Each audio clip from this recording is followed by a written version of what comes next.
Hello everybody, welcome back to the stream. Good to see you all again. So yeah, today we're just going to be continuing on with the work that I've been doing. I spent a little bit of time last night working on some more of the unlock stuff, which we can get into in just a moment. But basically I have card packs working now, so you can unlock card packs, and those cards will be excluded or included in the in-game loot table based on whether you've unlocked those packs.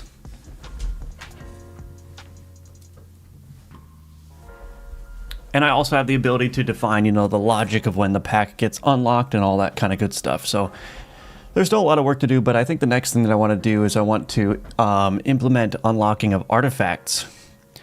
So that will be the next big thing. So those are the three main pieces of content that players are going to be able to unlock with the meta progression system are the characters, artifacts, and cards. If there's additional stuff beyond that, we can extend the unlock functionality for that, but I think that'll be good to start. And again, all this stuff is going to be challenge based, so we're not going to do a meta progression currency where you just like get a bunch of currency after a run and then you go and spend it and then you got to go do another run. We're going to do a goal based unlock system where once you accomplish certain objectives, then you will get your unlocks. So we are going to see how that shapes up. But before I get into that, I want to remind everyone that Alchemortis is available for wishlisting, and it's also available for playtesting. So if you're interested, definitely give it a shot. The playtest is only live for 2 more days, so if you haven't played it yet, please do. And drop your feedback in the Discord. I would appreciate that. You can also join on Patreon to support the game. If you subscribe at the top tier here, I will send you an Alchemortis Steam key when the game launches, and your name will be listed in the in-game Alchemortis credits. So that's a couple of nice little perks for you there if you decide to support on Patreon. And you can also support me by purchasing one of my Udemy courses. The links for those are in the description below. So check it out. And again, the Discord is linked below, all that good stuff. And yeah, I think that's it. Hello V, welcome back. Good to see you. It's time for Game Dev once again. Welcome, Jackie Daytona. Good morning, Cody. Hello, Asymmetrics. Welcome back. Let's see. Brown chicken, brown cow. I don't know what that is in reference to. I feel like that's a reference I don't get. Be working out to be very descriptive with that coding. All right, I'll tell you every time I'm placing a semicolon at what line and what column so you can visualize it properly. Don't say any numbers, it'll mess up my sets. Okay. Hello, TK421. Welcome back. Good to see you again. Just saw a mushroom thumbnail and had to watch. Yeah, well, the thumbnail's old, the mushroom's done. So, the mushroom's in the game. Actually, if I run the game right now, we'll be able to see it. Good morning, Nathan-san. Welcome, welcome.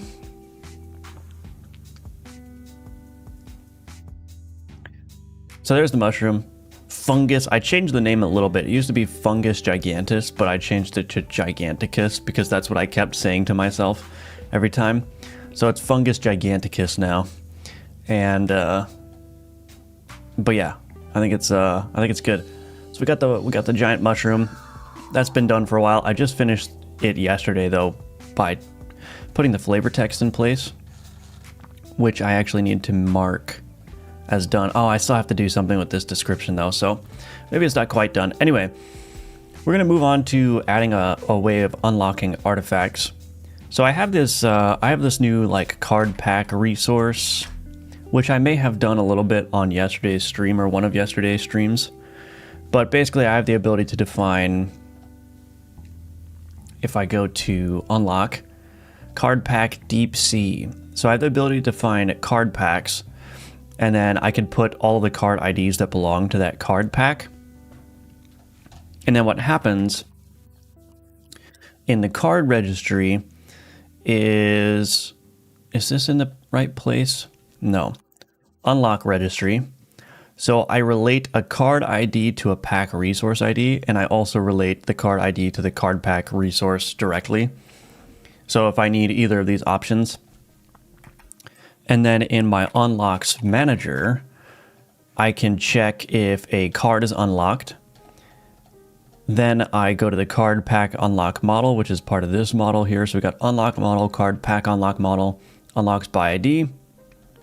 And I can check either if a card is unlocked or if a pack is unlocked. And if I'm checking if the card is unlocked, what I have to do is I have to figure out which card pack the card is a member of. So that's what this get card pack for ID is. And then I can use that pack resource to check if that resource is unlocked. So it's kind of like a weird thing because I'm not unlocking individual cards, I'm unlocking packs of cards. So to check if an individual card is unlocked, I have to know which pack the card is a member of. And then once I know which pack the card is a member of, then I can check if that pack is unlocked. And of course I added some debug stuff just for testing purposes. I added this is ignore unlocks enabled. So this will basically just bypass the whole unlock system if this flag is set in the project settings, which will make it easier to test. But I can show you, if I go to my game debug, turn off ignore unlocks. So I have this deep sea card pack, which has the giant squid and the jellyfish in it. That is being excluded in the card loot table manager here. So basically, this loot table sets up the loot tables for the cards. If the card resource is an enemy, we're just adding it to the enemy loot table. If the card resource is, or the card ID is unlocked, we'll add it to the table. And if not, we are just logging this so that I can track when things are being excluded. And so if I look at my logs here, we can see card giant squid is not unlocked and will be excluded from the loot table. Card jellyfish is not unlocked and will be excluded from the loot table. So yeah, that is that's cool. So that's basically working. I also added a new logger to the project. This is a C# version of Seralog, I guess, which is a pretty popular logging solution for C#. So I've got a new logger that I'm going to start moving to because it has more data with it. And I'm going to start just generally logging more data now, especially as these systems are getting more complex. And hopefully that will help for future playtests and ultimately for release. If any bugs come up and people share their logs with me, I should be able to hopefully more easily identify what order things are happening in. That's me gone then, I'm sorry. Random question, are you using B2 for your Backblaze backups? Yeah, I'm using B2. I have had no problems with Backblaze at all. It was really easy to set up with my NAS. And I think I'm paying I have like 2 terabytes stored on the Backblaze servers or something like that. And it's only like $13 or $14 a month, which is crazy. And the 2 terabytes is, I mean, a lot of that space is coming from the fact that I'm storing previous versions for like 120 days or something like that. So I have daily backups, but I can go back to any backup snapshot for like the past 120 days. So that's why it's taking up a little bit more space than usual. But anyway, that's not important. Hello, Edo Makes Games, welcome back. Does this exclude it from the scene you built that shows all the cards and allows you to filter them? It does not. No, the unlocks are only accounted for when the loot table is set up, but the loot table does not drive the card inspection tool. This is just loaded straight up from the total list of cards. So I can see that I've got my giant squid and jellyfish there. Now I do need to do some more work on this. I think what it would be useful to actually add a couple of things in here. It would be useful to add filtering by card pack unlocks now that that's a feature, so I could see which cards are in which packs. I wonder if it would be feasible to also be able to edit that from this window, but that might be a little bit too much. And I also need to add ability type filtering as well. There's the Fungus Gigantus. Hello, Fungus Gigantus. What a cute fungus it is. I kind of like the flavor text that I wrote for this, but I will leave you to discover what that is. Seems like B2 is the way to go for a NAS, and it can be cheaper than their standard computer backup. Yeah, I'm kind of confused on their pricing, but yeah, it's just like the Backblaze B2. It's like whatever, I'm pretty sure that's like whatever the enterprise like S3 solution is. It's like really, really, really cheap. I don't understand how it's so cheap, but hey, I'm not complaining. I'm not complaining. So I could say you were both blue YouTube and red Twitch. Huh? I don't understand that, but welcome back, Evan.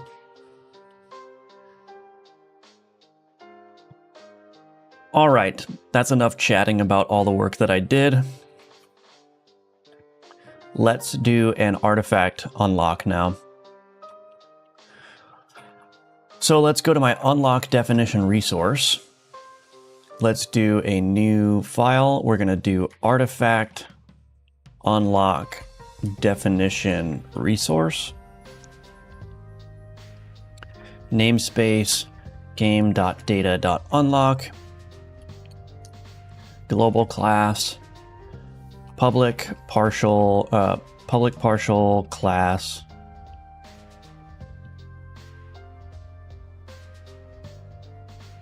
artifact unlock definition resource, unlock definition resource. Okay. And then we'll just do export public string artifact ID get private set. Keep. Build this. I'm gonna have to restart the editor because for some reason the global class scripts don't get updated. So if I go to create new resource, artifact, yeah. So I need to restart this.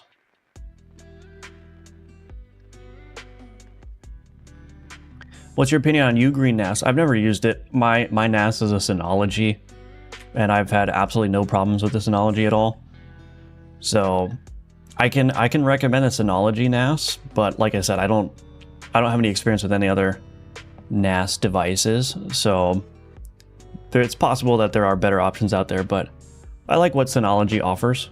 I like that it has a bunch of like built-in apps for like photos and whatnot. I'm sure the other solutions also have that, but it was pretty easy to set up, like, you know, I can SSH into the NAS too, so I can go and, for example, I have a script that runs nightly on my NAS that downloads or creates bundles from all of my Git repositories off of GitHub, but only if they've changed. So it hits the GitHub API, it detects if the timestamp on a repository, like the last edited timestamp on a repository, is different than the one that I have on disk currently, and then it will clone that repository and create a bundle out of it, and then it will store that bundle on the NAS. And that was pretty easy to set up. It's just a Node.js script with Node.js installed on the NAS, and then that just is set up in the task scheduler to run nightly. And so, yeah, pretty easy. Got really busy with work yesterday. I missed what you ended up doing with the spores. Did you end up making them a reagent? I did, yeah. The fungus giganticus spores will absorb a random ability from an input card in alchemy, and then it will retain that ability after alchemy, and then you can use that to place that ability onto anything else in a future alchemy. So it's a reagent that if it goes in with no ability absorbed, it will absorb an ability and it will come back out of the alchemy. And if it goes in with, actually, there's a good question here. And if it goes in with an absorbed ability, it adds that absorbed ability to all the cards to the output. But I actually never tried this. Will I get a reagent if I... Ah, son of a biscuit. I think I might have a bug here. What happens if I take the ceremonial... What the heck? Oh. I forgot that this is to the right. Okay, third time's a charm. So if I take this, will that give me a reagent? Oh, okay, a residue, I mean. Good. I didn't know if that was going to work, but it did. Blue and red is purple. Oh, I see. Interesting. Interesting. Hello, Jeremy Mills. Welcome back. Played a little last night, and with the artifact reward, we can reroll. Any thought to adding something similar to the shop visit or no? I could do that. Yeah, I could do that. I think that's definitely plausible, possible. Man, I need to play Alchemortis more. By the way, red Twitch equals YouTube. Blue YouTube equals Twitch. Okay. Obsidian will work wonders with NAS. Yeah, I have all my Obsidian notes being synced. I mean, Synology Drive is like Google Drive, kind of. It just like watches for file changes and it will sync to the NAS directly. So I have my Obsidian Vault syncing over to the NAS anytime files change, which is nice. Do I use OBS for streaming? Yes, I do. Tried various different NAS type, NAS A, NAS B, but by far the worst was NAS T. All right, nice. Hello, Laku. Are you using AI to help you with development? I'm using, yeah, like a Copilot to help me reduce the rote code actions, and then if I have like a tricky re-architecture that I need to do, I will often use the AI as brainstorming to figure out like what a proper approach would be. But I'm not doing like the vibe coding agent mode where I feed it a prompt and just let it go wild on my code base. But yeah, definitely using, I'm using, you know, LLMs to help mostly as like brainstorming and debugging tools. Like if I have a bug that I can't figure out, I'll just put all of the context in the AI chat window and I'll say, hey, this bug is happening and I can't figure out where it's happening.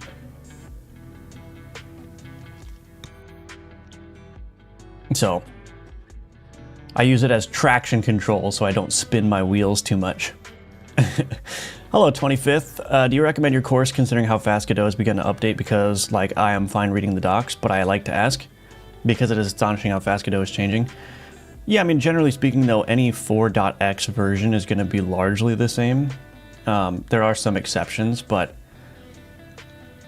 you know, there are not very many differences between the different 4.x versions. The main difference I could think of is, like, some navigation stuff has been changed or overhauled between the 4.x versions, and also there was, I think it was Godot 4.1 or Godot 4.2 that introduced the tile map layer, and which deprecated the tile map.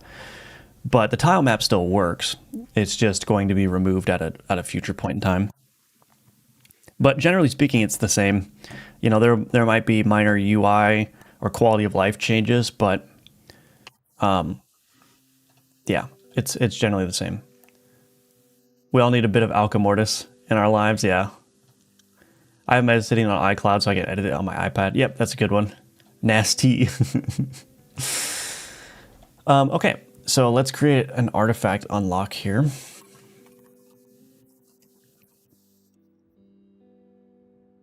Ooh, what do we want to do for this?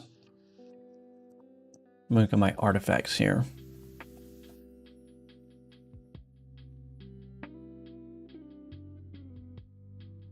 Maybe we'll do like, I don't know. I'm just throwing some stuff together. None of this is set in stone.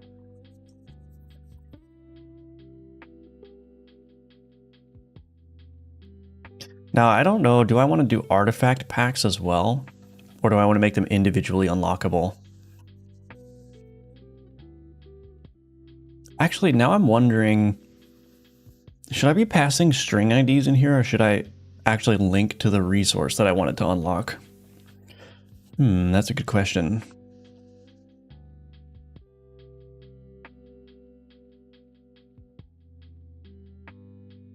I guess the IDs are fine. I'll probably write some kind of validation script that I can run to make sure that all these IDs are actually real.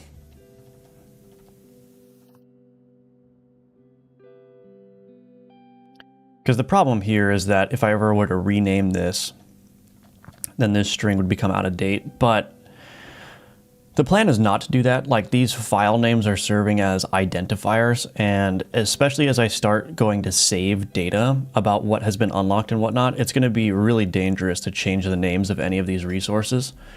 So I'm just going to treat the IDs mostly as just like immutable for the most part.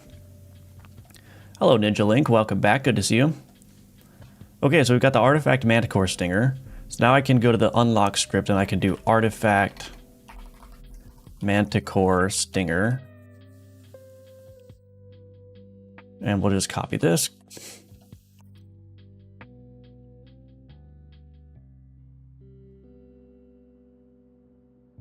So I changed this a bunch too. I simplified it a little bit. But anyway. So, artifact manticore stinger. So I'm not tracking a bunch of data. Maybe it makes sense to start to create a save file for the game here.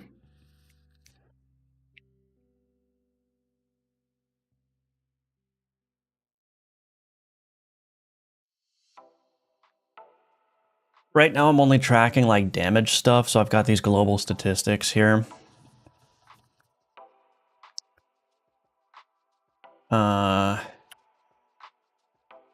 So I would probably put something like public int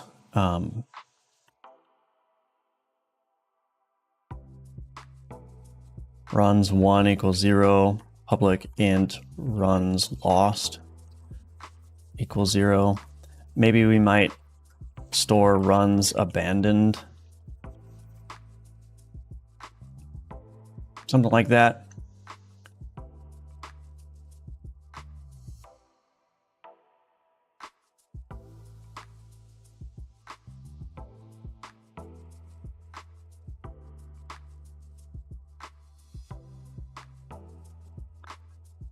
Runs 1. So what I could do in the artifact manticore stinger is I could say something like is unlocked is equal to global statistics dot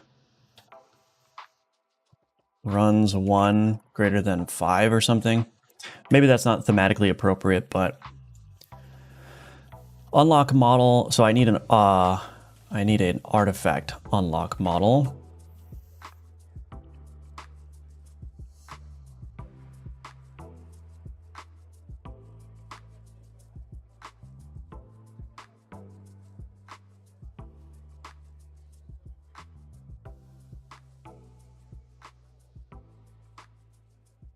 So again, I'm probably going to need to relate. So this is unlock registry get card pack for ID. Probably going to want to do private. Why is this public? Oh, these shouldn't be public, I don't think. Private static read-only dictionary string artifact ID to artifact unlock resource ID. Else if resource is that. There we go. Okay, is artifact unlocked? So I'm going to want to do public static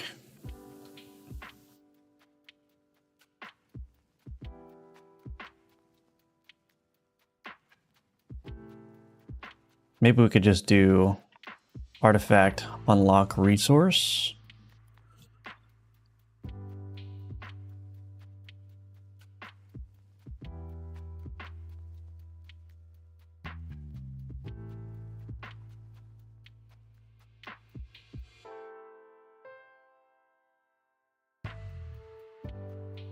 Oh yeah, that needs to be artifact ID, right? Get artifact unlock for artifact ID. Okay. Then we go to the artifact unlock model, get artifact unlock for artifact ID. Artifact unlock resource.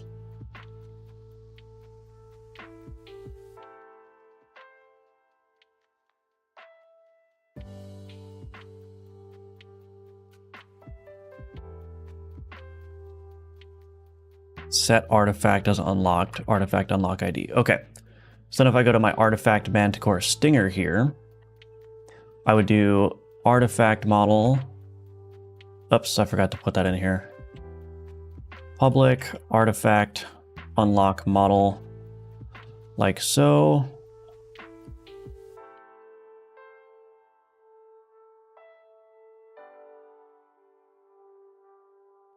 Artifact unlock model, set artifact as unlocked, unlock resource.id. So we do something like that. And then the unlocks manager, which is an auto load here.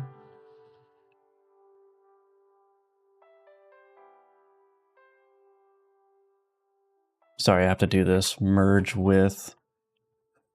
run statistics.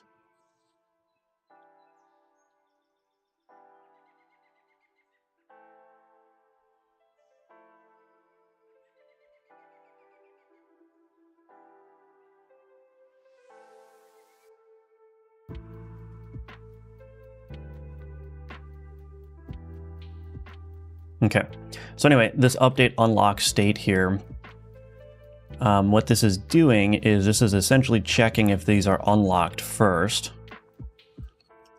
Resource is artifact is unlocked. Okay. Now I could probably simplify this. I could probably just create a generic like is resource unlocked, but that's okay. This is the only place where I'm using it, so it's fine. So it's going to loop over all of the unlock resources in the game. And if the resource is already unlocked, it'll just continue on the loop. But if the resource is still locked, then what it will do is it will call this try unlock. And this is where the individual unlock logic comes into play. So I can put the individual logic about each resource unlock into its own little script to keep it nice and isolated. And then I'm also logging in here. So this is try unlock internal. The base unlock has a public try unlock, and all this does is this calls try unlock internal. But then because it's able to detect if it was unlocked, it will print that log. So I'll be able to see that basically. So we're not tracking any runs one here, which is a slight problem.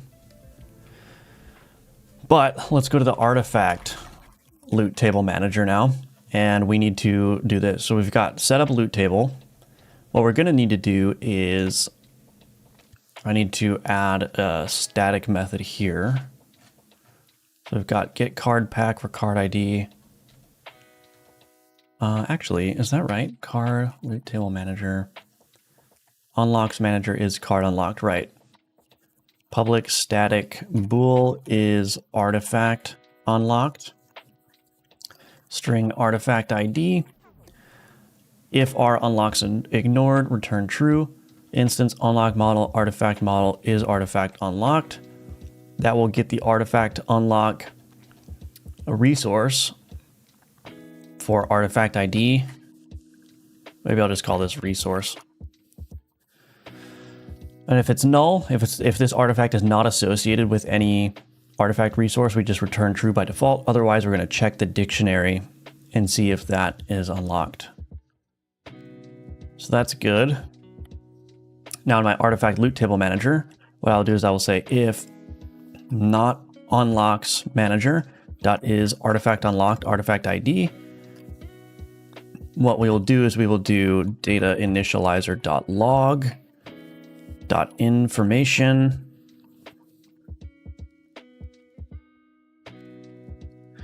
And then we continue here. Cool. All right, let's see if that works. Good morning, RN Genesis. Welcome back. Thank you, Fira. Wow, my throat. Welcome back to the stream. Good to see you.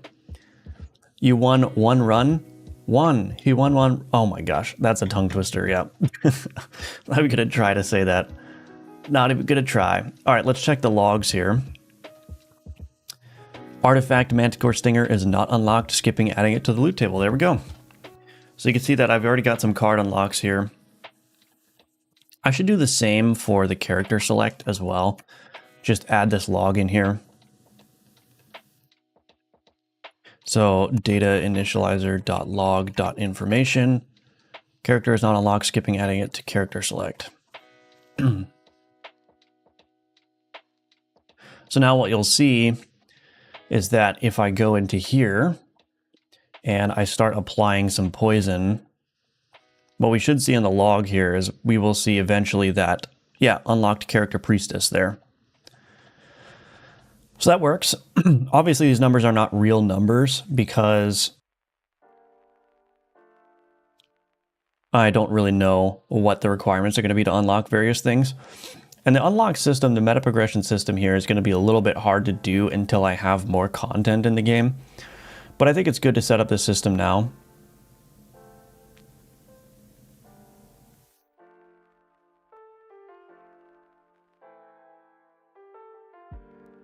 Cool. Alrighty. So I think that system is generally good. So now we can support artifact unlocks.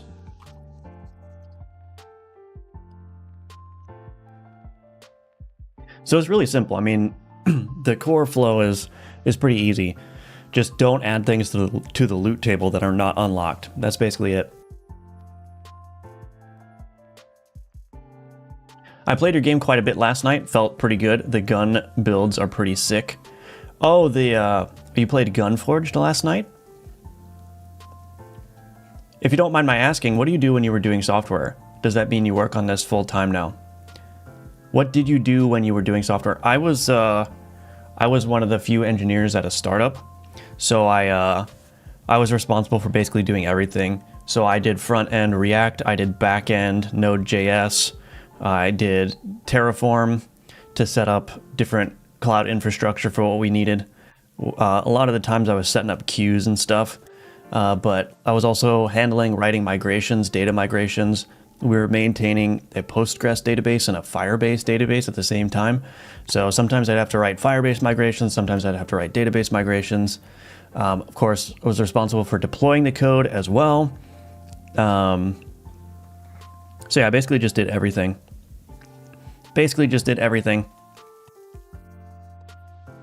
Played Gunforge. Okay, awesome. One time it crashed and I was switching parts, but other than that, it ran so good, man, on my potato laptop. I didn't even turn the fans on. Awesome. I'm glad to hear that. Yeah, people have asked me, like, how did I optimize Gunforge? Like, did I do anything special? It's like, nope, I just threw everything in the process method. Like, all the entities just have their own process method with their state machines and stuff, and I'm just spawning particles and bullets to my heart's content, and the fact that it runs well on potato laptops is pretty good, I would say. But yeah, sorry about the crash. I think what you can try is you could try running in compatibility mode. I don't know if your laptop is using Vulkan or whatever, or if it's got like an AMD GPU, but if you run it in compatibility mode, which is one of the options when you first start the game, that may prevent future crashing, but sounds brutal. I mean, it was fun. I liked it. I learned a compiler preloading from you and used a bunch even in jams. Oh, awesome. Use Linux laptop with NVIDIA on Vulkan.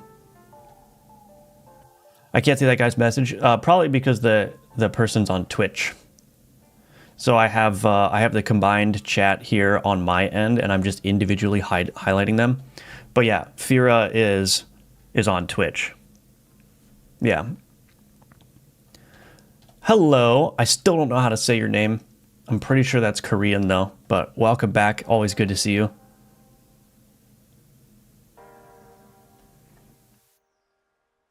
It was not a command. Okay. So I'm kind of debating what to do next. I think maybe just getting like a basic save system for the stats. This is not going to be like the in-run saving. But I think getting a basic save system down to like tie this loop together is going to be a good idea. Just call me CCAT. Okay, I'll try to remember that. I will try to remember that. So let's get a basic save system in place, I think. Hello, Frami Dev. Welcome back. Good to see you.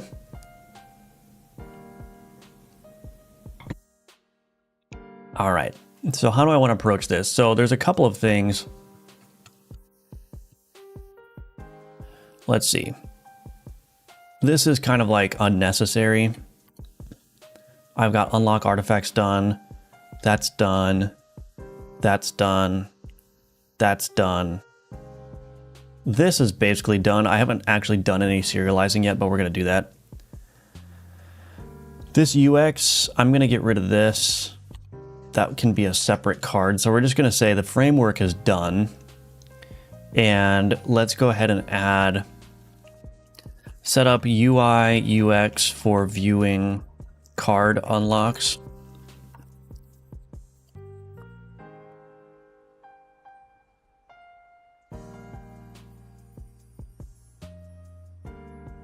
My tags are not very good here, but that's all right. So I have an idea for how I want to do this, but it's going to take a lot of effort. I'm going to have to draw whole new UI panels and everything. We're also going to want a victory end of run screen, post run statistics, breakdown. So, I mean, we're going to want all kinds of stuff here. Let me do this.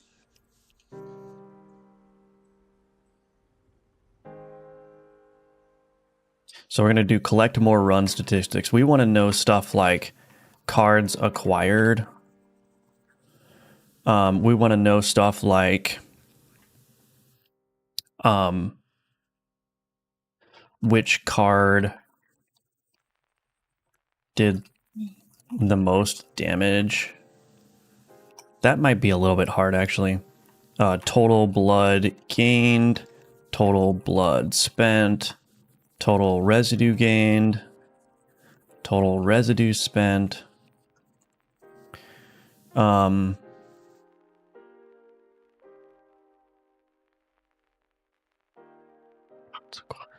do cards sold. Shops visited. Well, maybe we'll just do number of nodes visited, or breakdown of each type of node visited. So I'm just going to note this as stuff that I need to do to collect, because all of this information is ultimately going to feed into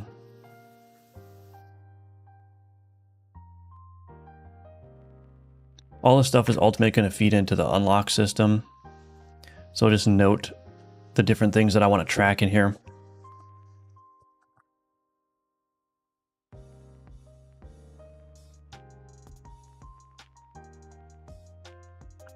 Okay. How to actually start and finish it? Like I leave that project in hours.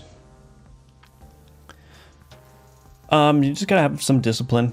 Easier said than done, but you know, it's not everything about game development is fun. And so the only thing that's going to prevent you from bouncing off the project or keeping working on it is just the discipline that you need to work through it. There's no silver bullet solution. There's no like magic hack to make game development fun always. The real skill is figuring out how to continue working on it even when it's not fun.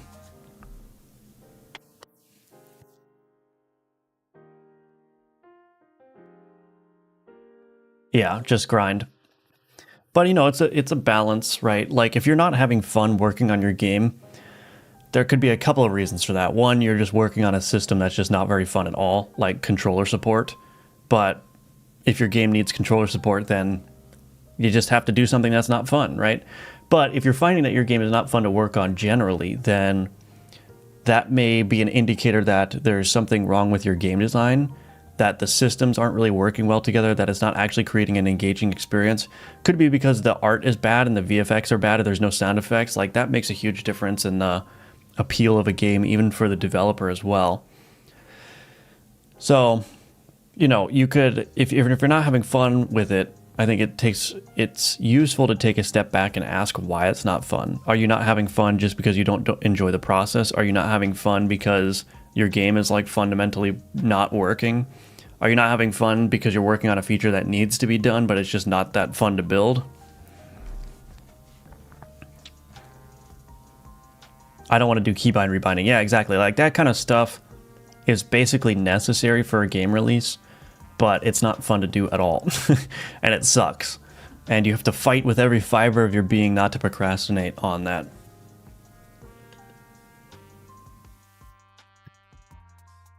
So yeah. Okay, well, let's just set up a basic save system then. Let's see if we can get that going.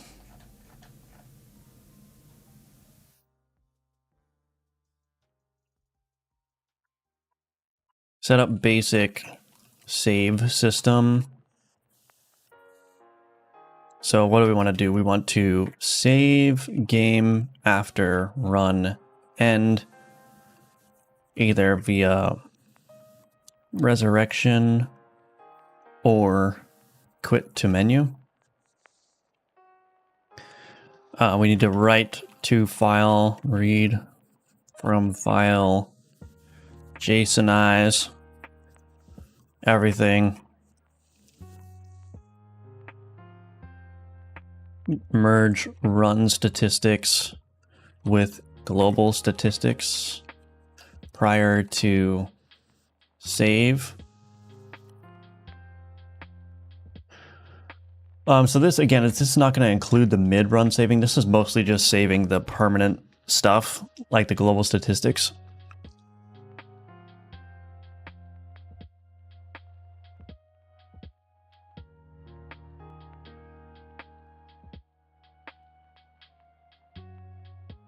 Okay. So where do I want to put that? This is an auto load.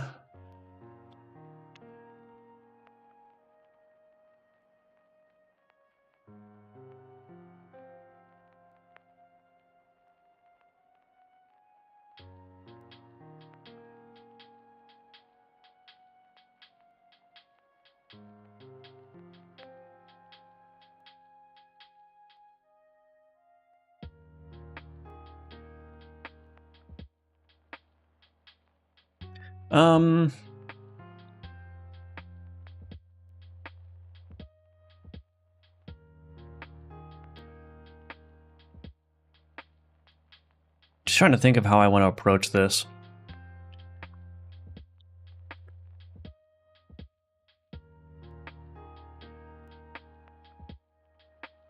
Do I want to put this save stuff in here? Maybe I do. Well, maybe not.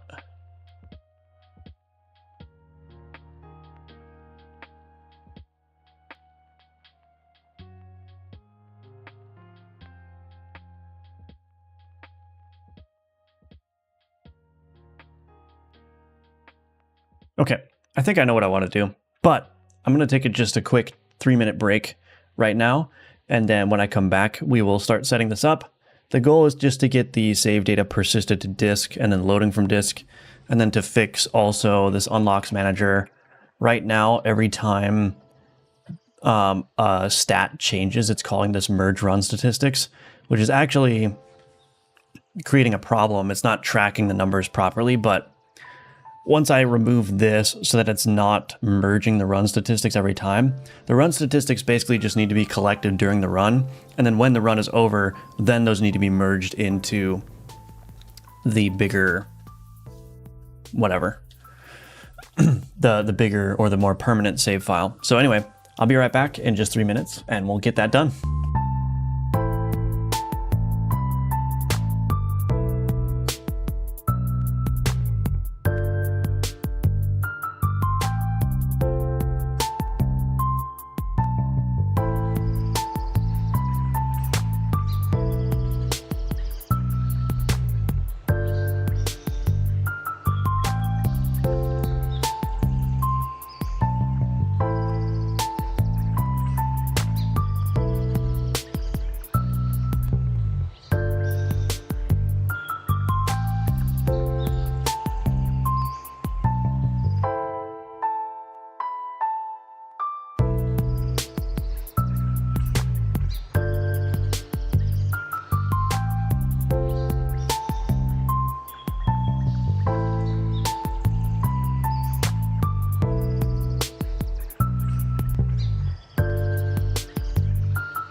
All right, I'm back. Sorry about that. Okay, let's go ahead and get the save system all working. So again, this system is going to mature a lot over the course of the game, but I think it's good to just set up the framework for this now. And we'll see if we can get it working. So, yeah, what are we going to do here? I think I'll just build it into the data initializer right now. So what we'll do is we'll just do something like private. Let's do private string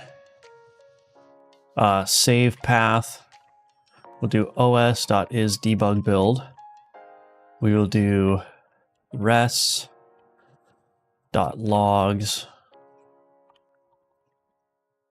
And then maybe we'll do private const string save file name. We'll just do I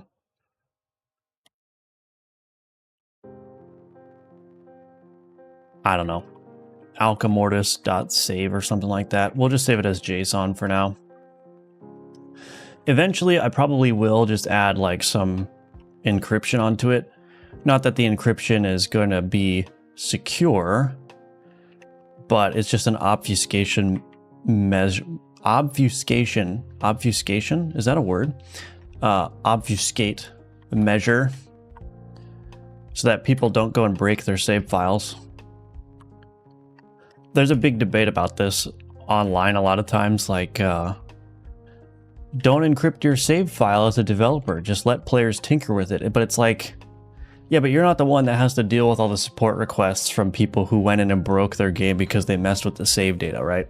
So the layer of obfuscation is there just to discourage that. The encryption is there just to discourage that, but you could find the encryption key probably in the PCK and unencrypt or decrypt the data if you wanted to.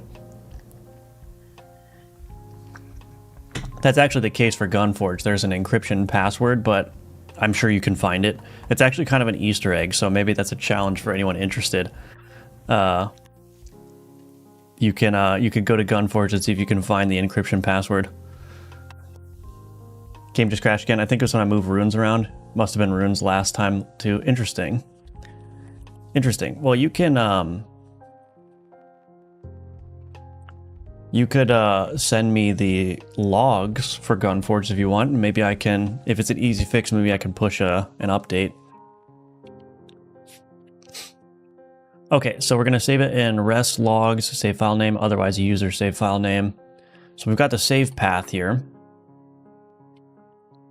Try to find the logs. Thank you. Yeah, appreciate that. So we got the save path. What we're going to want to do then is load the save data.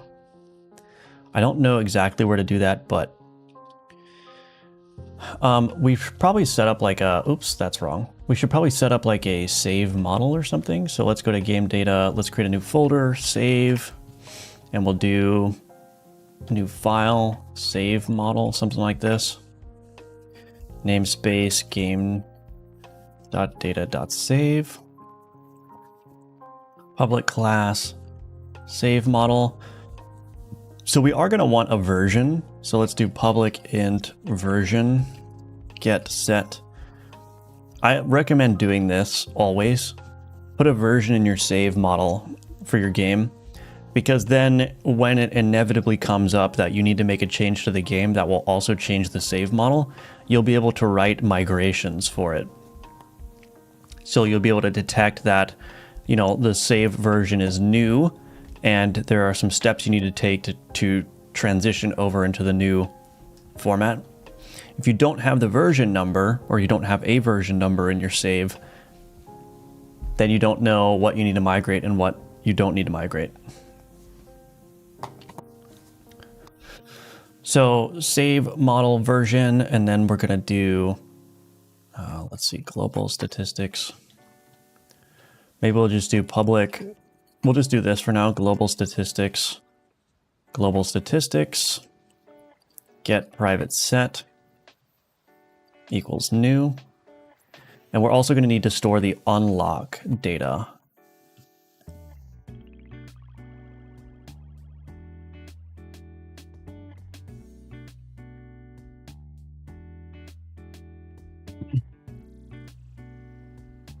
So we'll figure out how to get all that,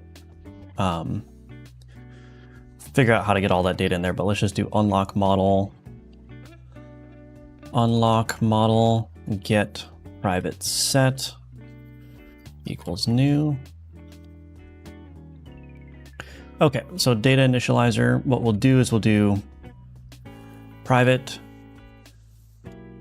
save model is equal to new. We'll make it read only. Okay, let's do private void load save.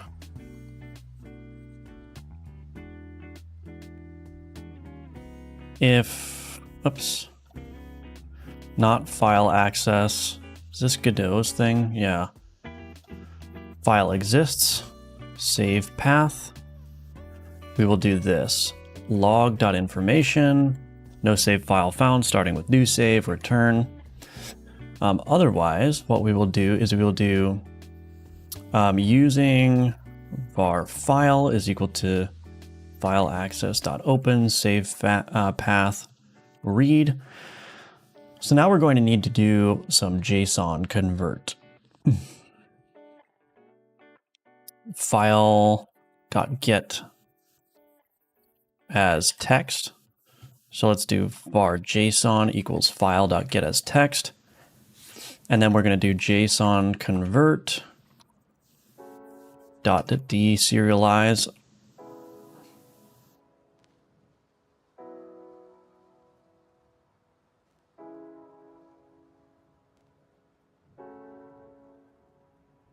Can I just do that? Save model is equal to that. Oh, I can't reassign it, right. Okay, I don't think I need to do this file.close, but we might as well just do that. Okay, and then we'll do, probably need to do something like, wonder if this should this just be static?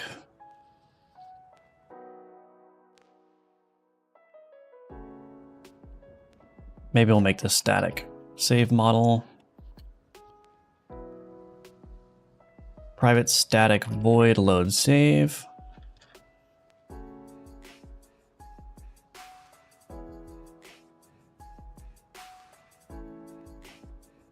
Public static void save.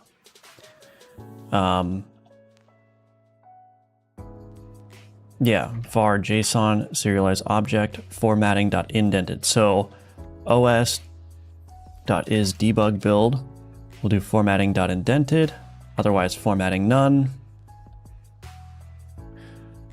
File access open, file mode flags right, store string JSON. So that's basically it. So what we could do now is, let me think. I mean, I think that's basically it. I'm going to probably want to define my own JSON properties here, but... So we've got that in place. Let's go to the global, let's go to the unlocks manager here. Let me think.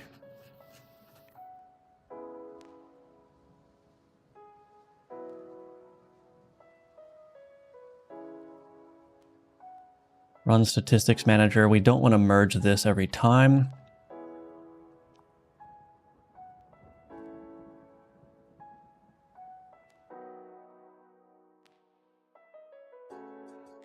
Yes, you can, Fira. Yeah, you can send the logs to my email for sure.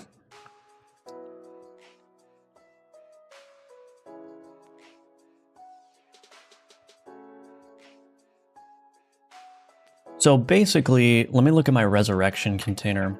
I need to have like a way of saving the run statistics. So resurrection container, end run clicks remaining. What is this actually doing? End run.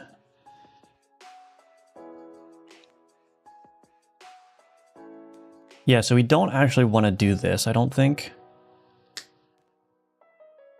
Let me think.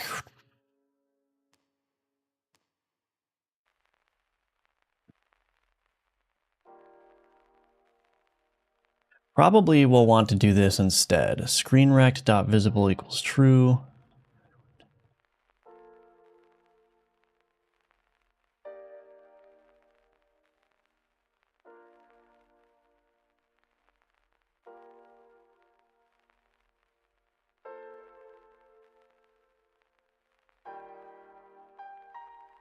Run manager.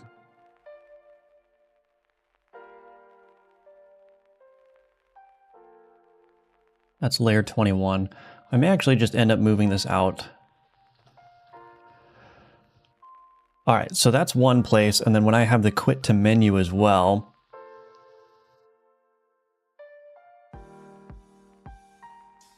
what happens with quit to menu here?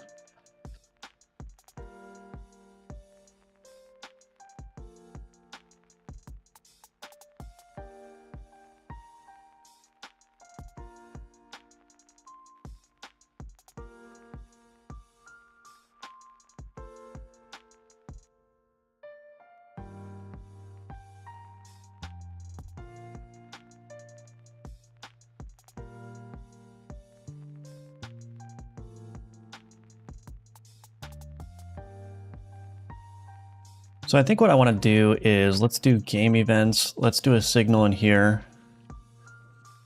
Signal public delegate void end run requested event handler. We'll do a method in here to emit that public static void emit end run requested. And then what I'm going to do is I'm going to take this screen fade layer and put this in the run manager instead. Actually, I could just toggle all that off. Maybe not. Screen fade layer, screen rect. Okay. Let's do screen fade rect. So now in the run manager here, do I want to put that code in here?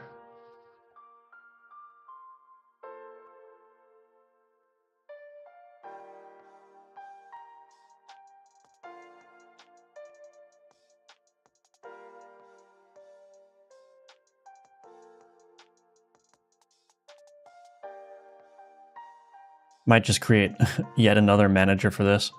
That's all right. Create new file, run end manager. Just keep this all isolated.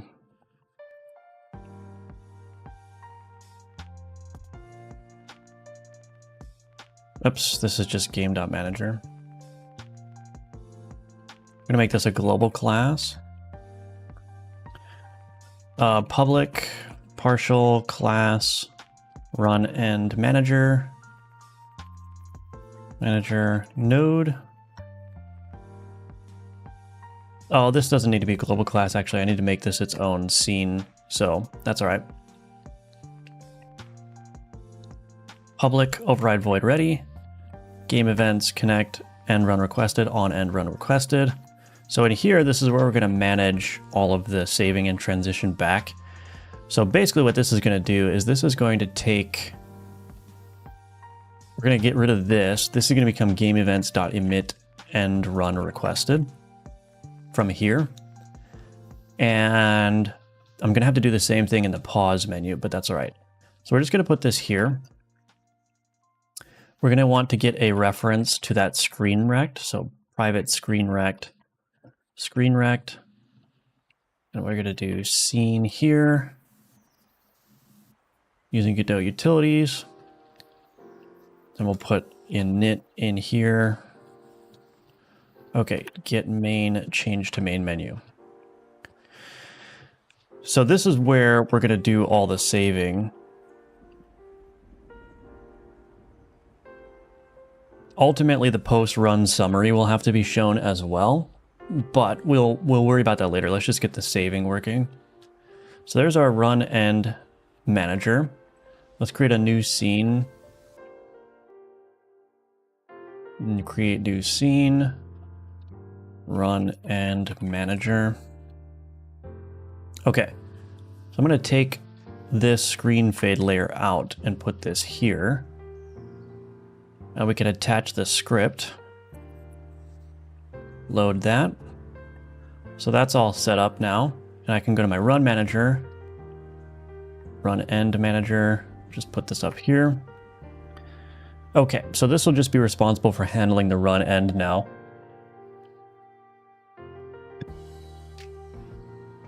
So what I'm gonna need to do is an on end run requested. Let's do private void merge and save data. Unlocks manager dot merge run statistics. We need the run statistics manager. So I might just export private run statistics manager.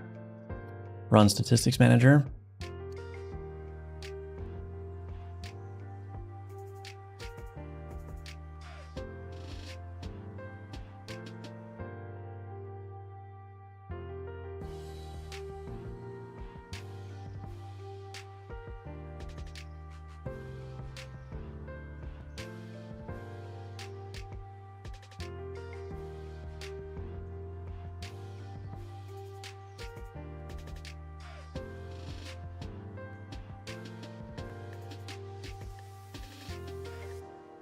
Probably don't want to do the update run unlock state there, but then we'll do data initializer save.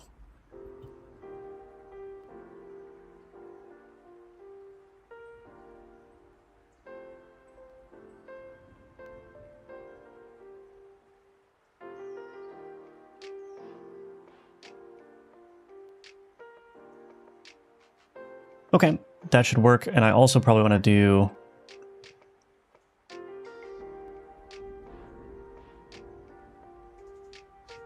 get tree dot paused equals false. Just throw that in there as well.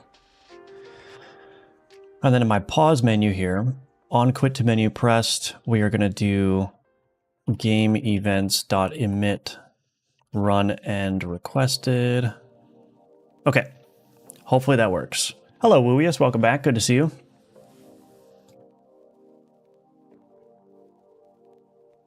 Let's build this.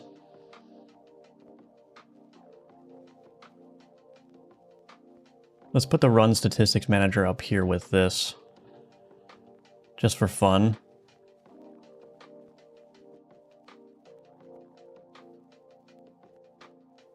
Okay, let's see what happens. Do I have everything in place? I think so.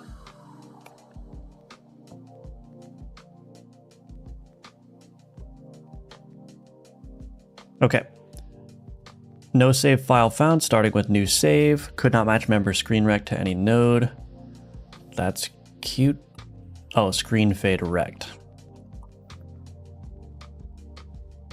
Fade rect. Okay.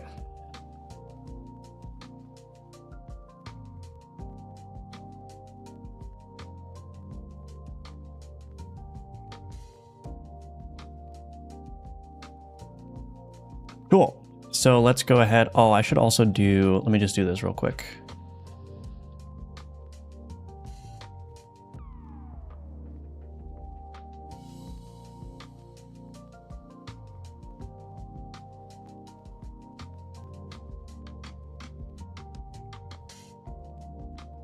We'll put a log for saving as well.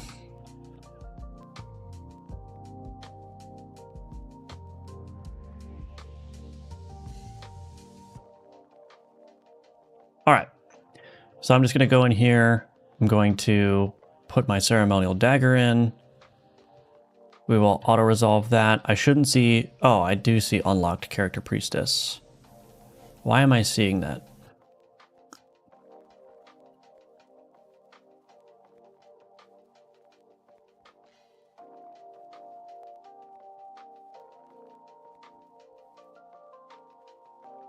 Oh, it's still doing it here, that's why. Well, we can see if the saving works. So if I quit to menu. Oops, it didn't work.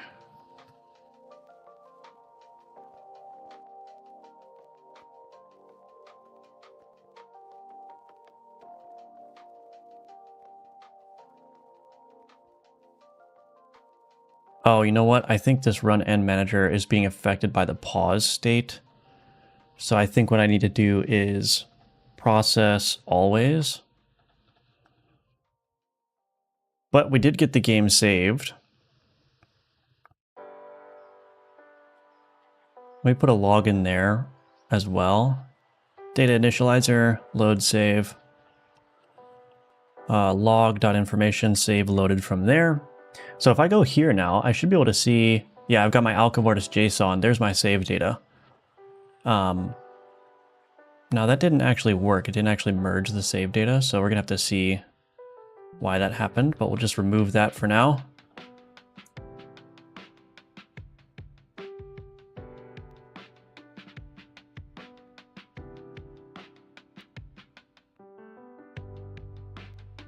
So we shouldn't see the presets being unlocked anymore. But if I go here now, unlocked character presets saved to Alcamortis JSON. So that worked, but it's not storing any of the data here. Why is that not working? Let's see, run end manager, merge save data, merge run statistics. Merge run statistics, total run statistics equals total run statistics merge with.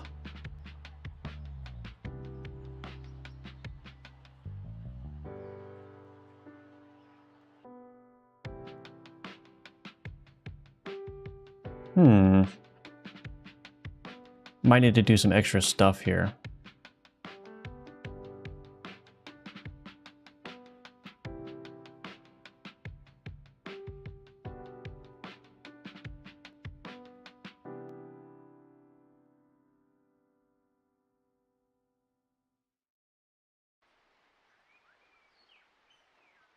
Maybe I just need to do some stuff with Newtonsoft JSON, but let's see.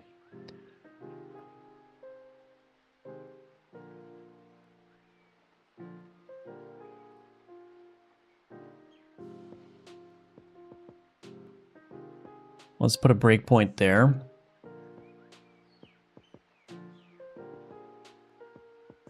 Oh, I'm not saving the, oh, I see. I'm not saving the right global statistics object. That's what's happening. Oh, interesting. Right.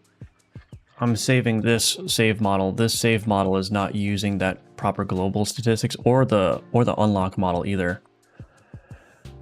So let's see, unlocks manager.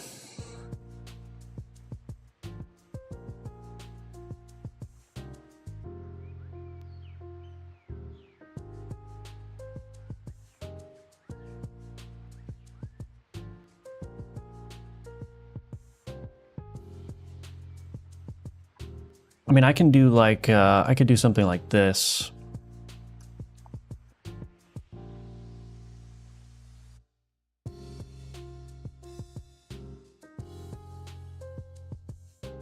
And then in my unlocks manager, we get rid of this, we get rid of that. Then we do data initializer global statistics, unlock model, unlock model.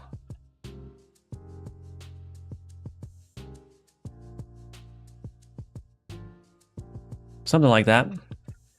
So now it's always going to be reading from that save object there, instead of maintaining parallel data structures.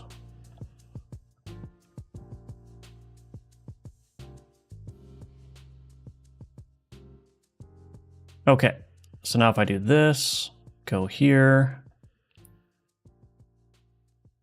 and then if I quit to menu, unlocked character priestess saved to Alcamortis JSON, we go here, there we go. Total damage dealt by type 32, 16, 32.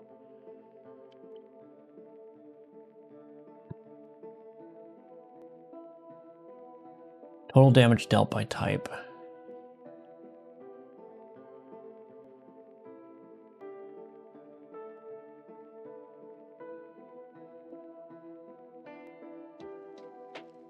Why do I feel like that's not wrong? I don't think those numbers should be equal to each other. But anyway, let's just go again and see if that updates the data.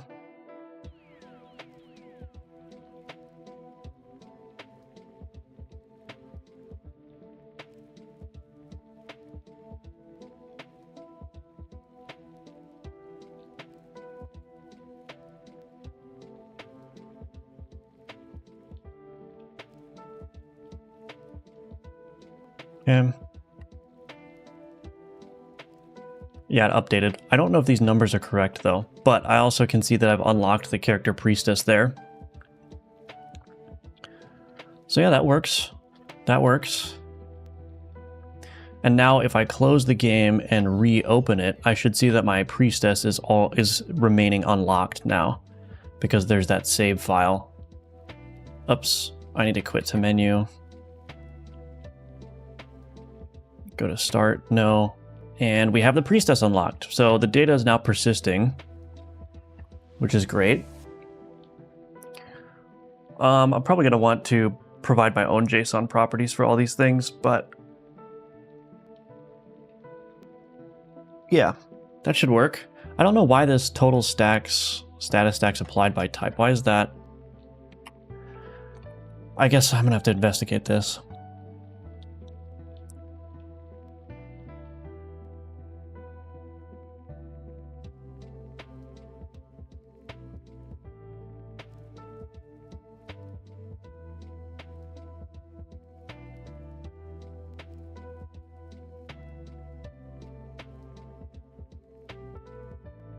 Is it just the math is working out that way? What happens if I turn this turn duration up? Those numbers should not be equal to each other, so I might be doing something wrong here. But let's just go ahead and see. Hello, Ariane. Welcome back. Good to see you. Just see what happens here. Quit to menu. Save to alchemortis.json. Yeah, why is this always 32? I don't understand that. That doesn't make any sense. There's something going on wrong here.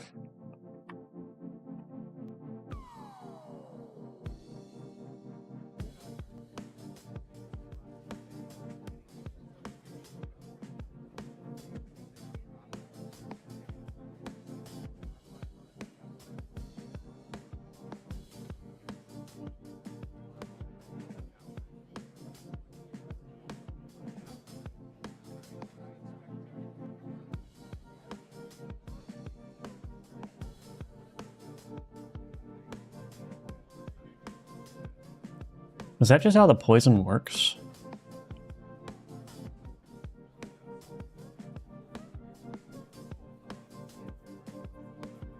Oh, no, yeah, that makes sense. Okay, I'm just being dumb.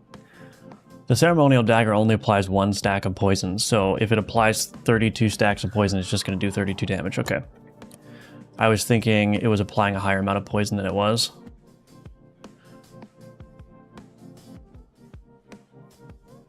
So the poison damage and the poison stacks applied are going to differ if the number of poison applied is greater than 1. That's where I was kind of getting messed up. So I think it's fine.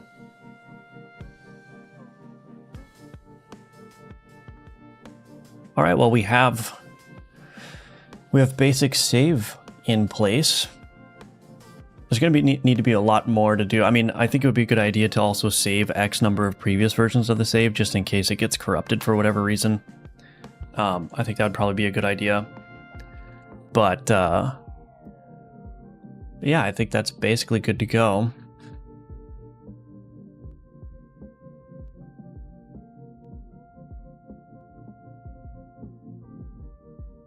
So we're obviously not tracking some of these statistics as well. Runs won, runs lost, runs abandoned. That, yeah, I still have a lot of work to do to just like tie up the game loop and have like a post-game screen and all that stuff. So a lot of the stuff is not going to be applicable until I work on that.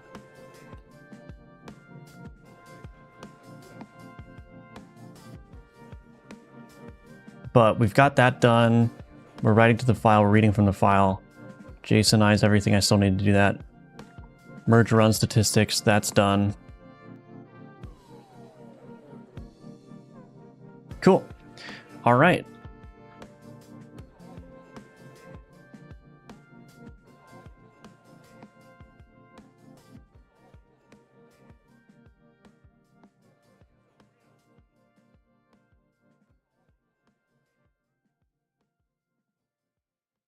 I should probably test, we just test ending the game from the resurrection, because I didn't really do that. So let's go to the training dummy. Let's do ability builder damage 100.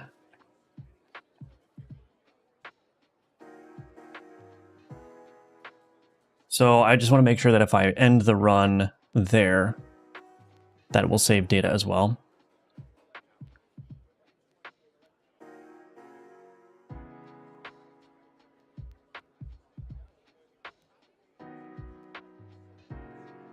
Saved to alchemortis.json.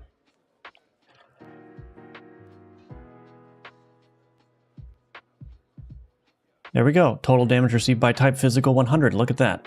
Works perfectly. Awesome. All right. Basic save system in place.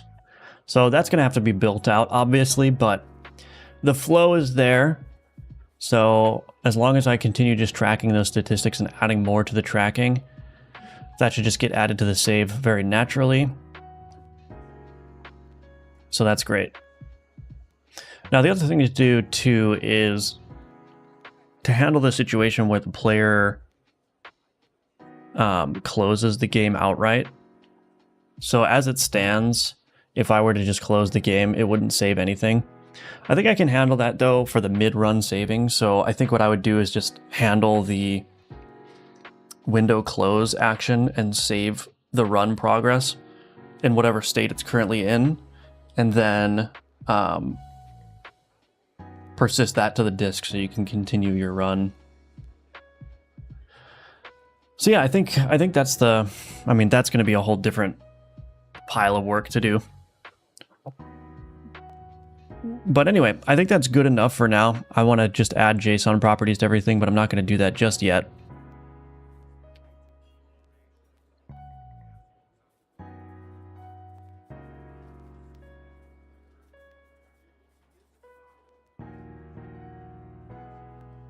So let's figure out something else to do. Maybe we can do something a little bit more interesting.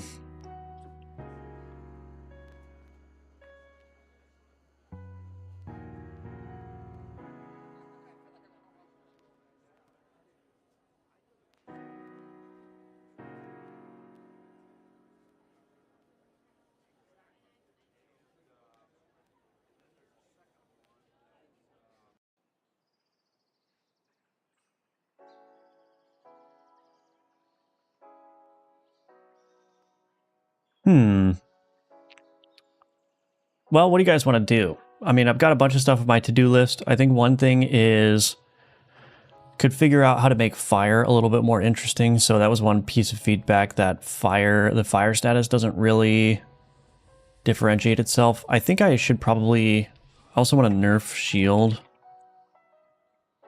by adding turn cooldown or turn lifetime to it. Right now, shield is basically indefinite, which makes getting large amounts of shields very easy. What else? We need to differentiate the fire status as well.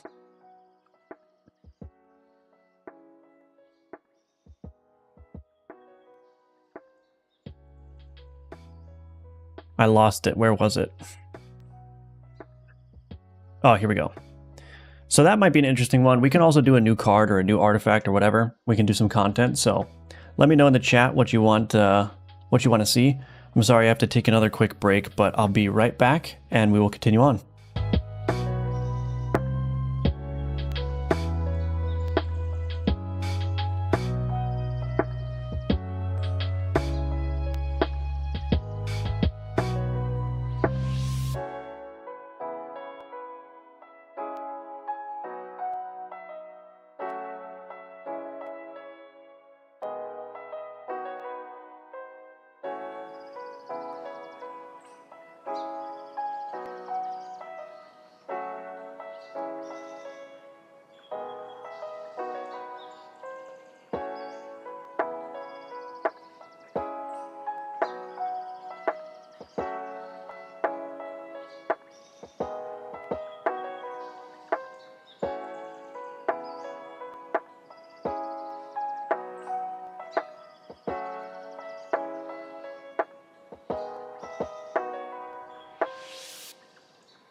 Okay, I'm back.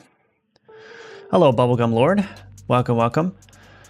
Let's take a look at fire. Okay, well, let's figure out how we're going to do the fire status then a little bit differently. So right now, all that fire does, I mean, fire does have an interesting property, which is that when you apply the first fire stack, it starts a 6-turn cooldown before it actually does its damage.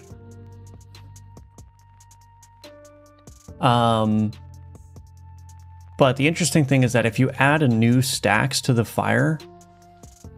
Oh wait, turn duration. Oh, maybe this is broken now. Hold on a second. No, it's fine.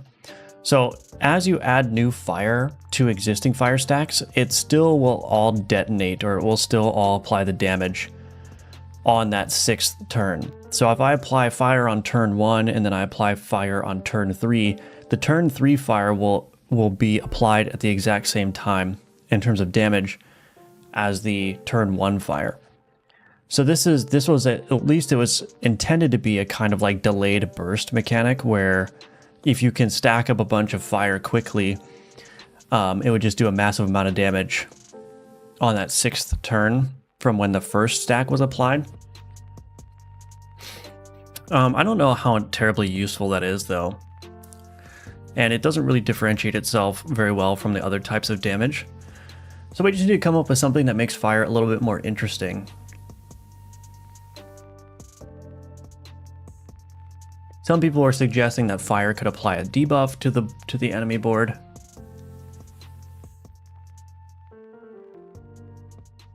One thing we could do is we could have fire do like well, let me think.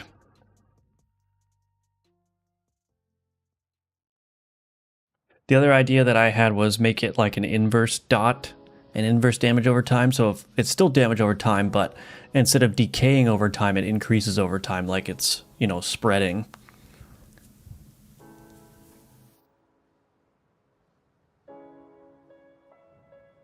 Did identifying poison shields from different sources ever get finished?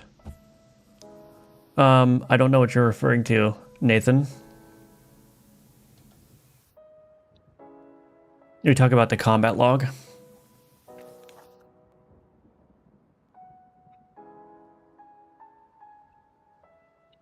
What are we going to do about this fire? So we could make it...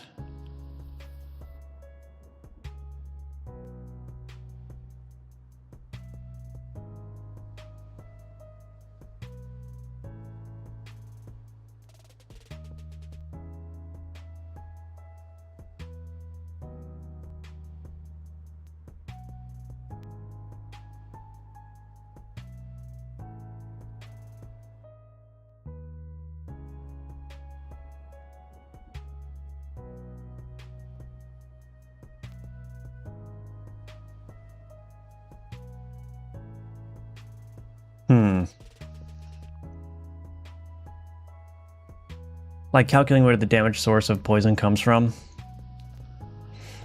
That data is being tracked now, but it's not. The combat log needs to be overhauled to support actually showing that data.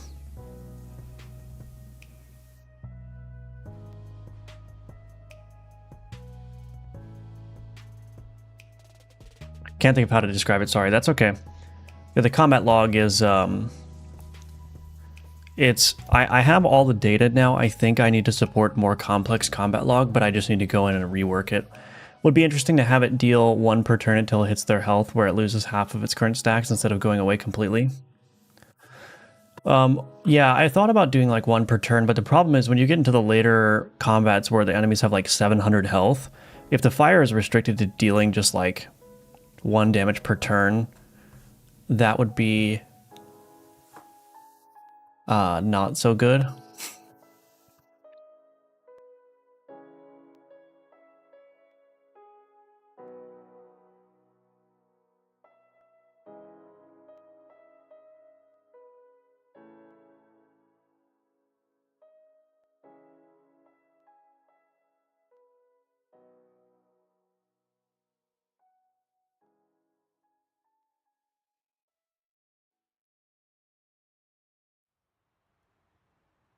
I missed a chunk of that until it hits until it hits their health. I don't know if that's going to work. Got any damage over time that deals in a random range every turn yet? That's a standard way to add a little variety. That's interesting. Random range. That could work. Think about it, kind of fanning the flames mechanic. Basically, the frequency of fire being applied increases the damage. That is an interesting idea too. Lightning damage in PoE is a good example. Has a really wide random range, like 1 to 100. And then you can influence it with luck. Multiple rolls, take highest. Think like pumping air to balloon that simultaneously leaks air. As long as you pump hard and fast, it grows. Maybe something like this. Mechanically unique. It does extra damage to shields and slowly decreases and then loses half when it deals health. Not one, deal 1 per turn. Oh, I see. It deals extra damage to shields and slowly decreases, then loses half when it deals health. I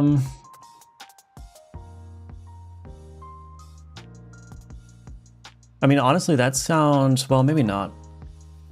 Let's see.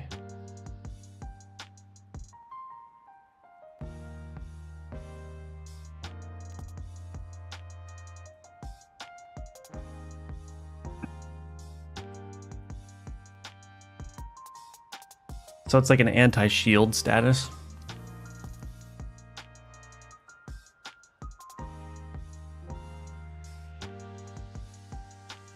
I was thinking about doing something like maybe it could do multiple bursts. So instead of becoming expired after its first turn, it just does like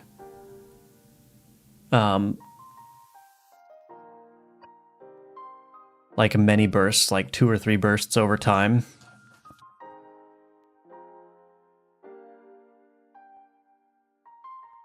Although fire feels like it should tick more frequently.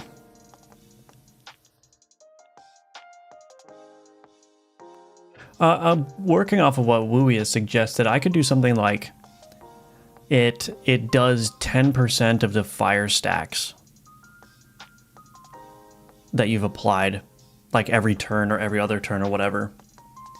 And then it loses that many stacks as well.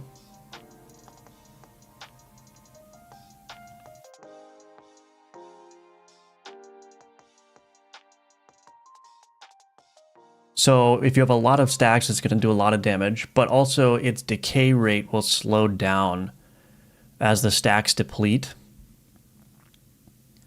So like if you've got, 20 stacks, it'll do 2 damage, and then it'll do like probably 2 damage again because it would be 1.8 after that. And then it would probably do 2 damage again because it would be 1.6 after that.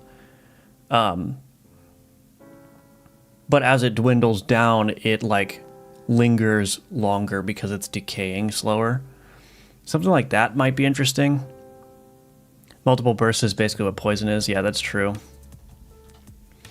I guess fire thematically needs to be something that's just like consistently dealing damage. I don't think it really makes sense as like a burst mechanic. That could be interesting, I think, but it still lack way behind normal damage, poison, and bleed.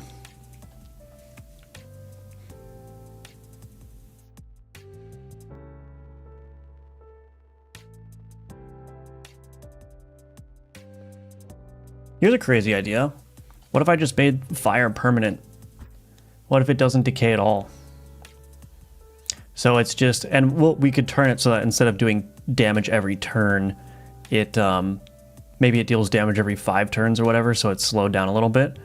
But I could just make it so that all the fire stacks you apply just stay.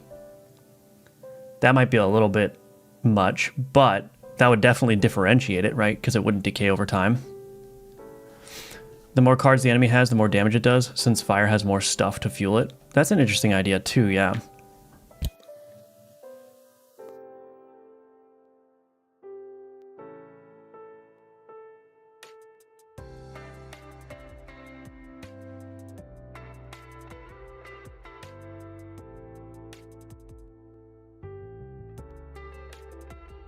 Another interesting idea is instead of making fire deal damage equal to the stacks that it has, maybe the stacks instead is like the number of turns that it's going to continue to execute. And then we can make fire deal something like flat damage, like 10 damage per tick or whatever.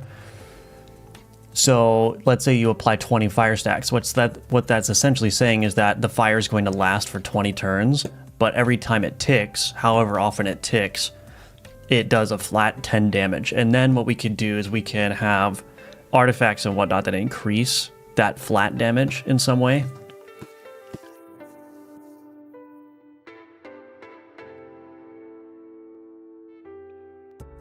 Or we can merge that with what Wooey has said too, is instead of it dealing just a straight up 10 flat damage, maybe it just does like 2 flat damage per card, per enemy card on the board. So if the enemy has 10 cards, it's going to deal 20 damage every time. And then the stacks just becomes how long the status lasts. That was the idea behind it, deal extra damage to shields. Shields are fuel.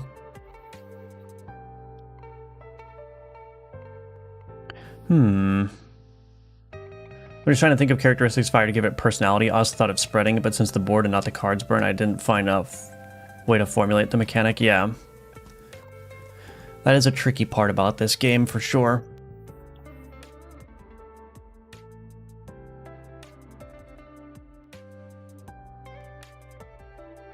I do kind of like... So the thing I'm worried about with making fire deal extra damage to shields is we already kind of like have an anti-shield. Like poison is already an anti-shield mechanic. Not that it removes shield, but that it bypasses shield. But I guess it would be okay to make fire kind of like shred shields specifically.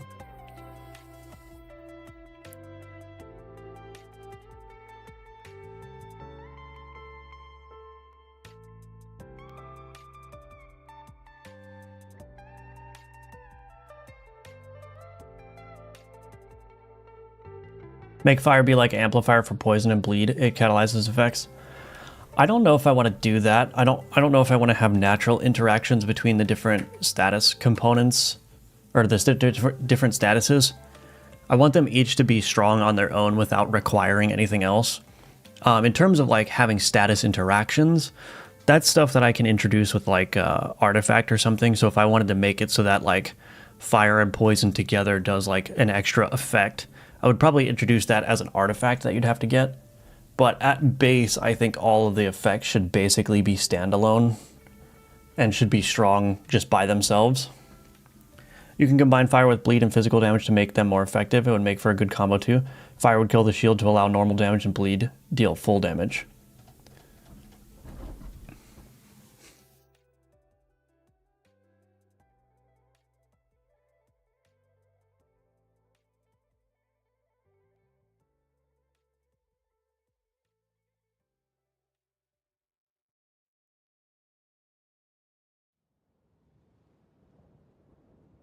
So how do we want it to work then? So if it were to do shield... So you're saying, Ninja Link, it doesn't decay until it starts damaging enemy health?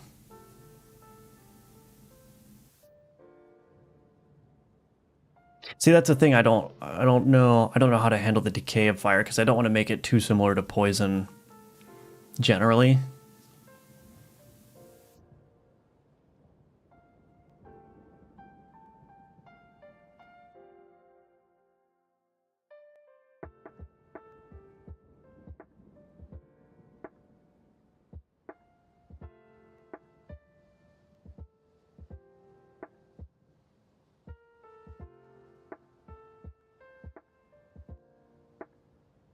Fire has a chance to proc crit when applied and also when it ticks, so you can double crit.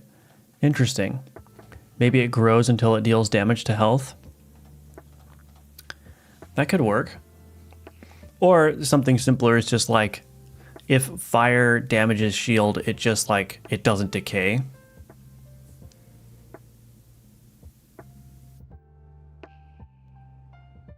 So maybe we just make that minimal change for now. I don't know. I kind of want to do something with fire where it's like doing rapid amounts of damage. Like poison is very bursty. It does a lot of damage and then it decays a little bit, and then it does a lot of damage and then it decays more and then it does more damage, or not more damage, but you know, it's doing decreasing amounts of damage over a 3-turn period. And fire, I kind of want to go the other way where it's just doing like consistent damage very regularly.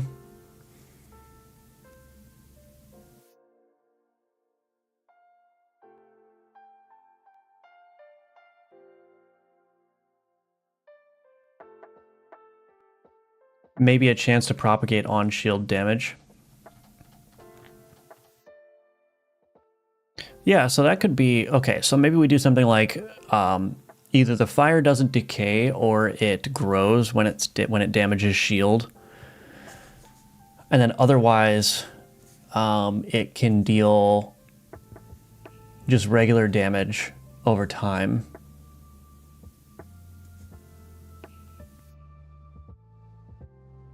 Let me just start with a minimal change here. Honestly, it may be hard to find a really good spot for fire until other damage types are nerfed a bit. Yeah. Well, I think I'm going to nerf poison. I think poison, I'll just change that so that instead of proccing every turn, it will proc every like 5 turns or something. So that way, you know, the enemy has a window of time where they can heal or whatever. That should reduce the burstiness of poison quite a bit without fundamentally changing how it works.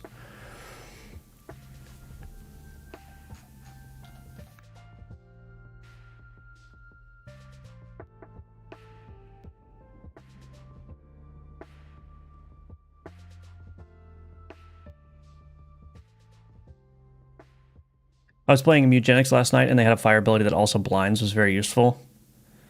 Yeah, I kind of have that already with the enchant that you can blind enemies if a card applies fire. But I could also just bake that into the fire status, maybe.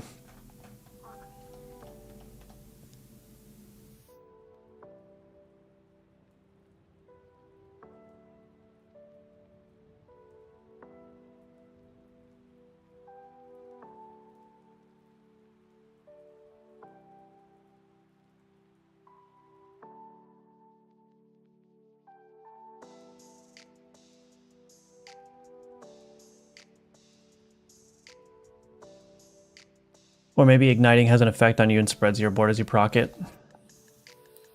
No, I don't think I want to do that.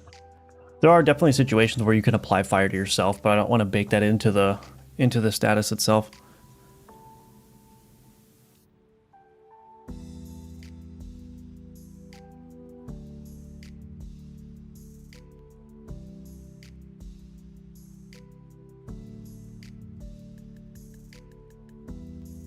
Okay, maybe we'll just do...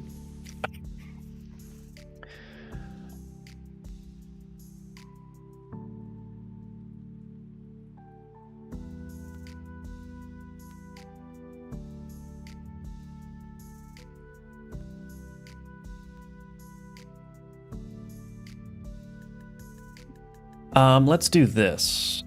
I'm gonna ignore the shield thing for now. That may be something that I introduce in the future, but here's what I'm gonna do.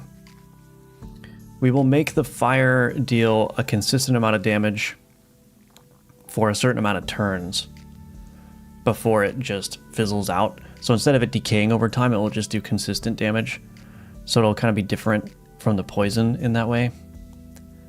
It will last longer and it will deal more consistent damage. But fire still damages shields, so that's another differentiator between it and poison.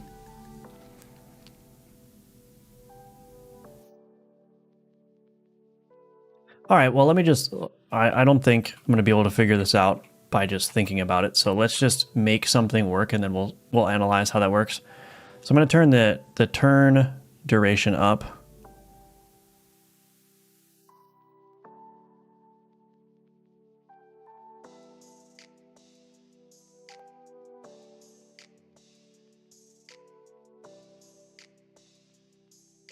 So we'll turn the turn duration up, and then we'll do something like, so right now this is grouped.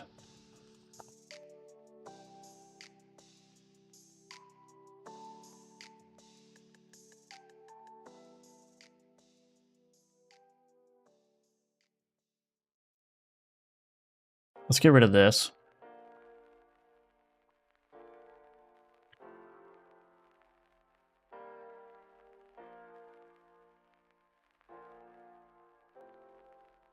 Oh, wait. Oh, shoot.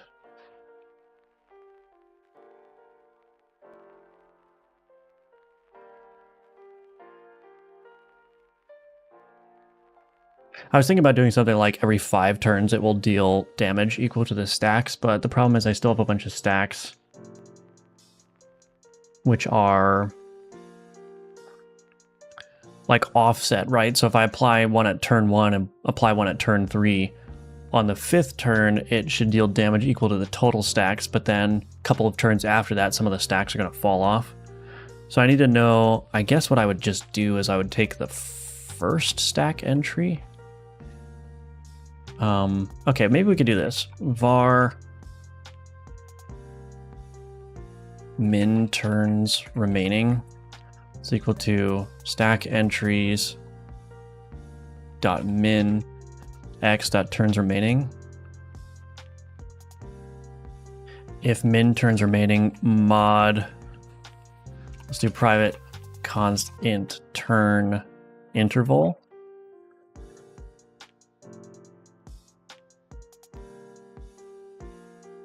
So if the turn interval is equal to 0, then we're just going to add up all the damage here, and we'll tick the entries. Oh, that's not going to work either.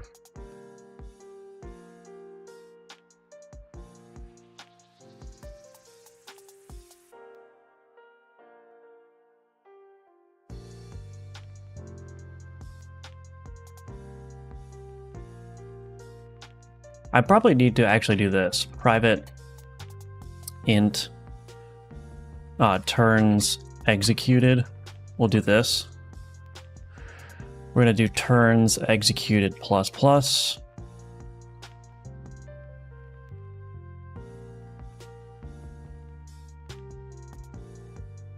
Turns executed is greater than 0 and turns executed percent or mod turn interval.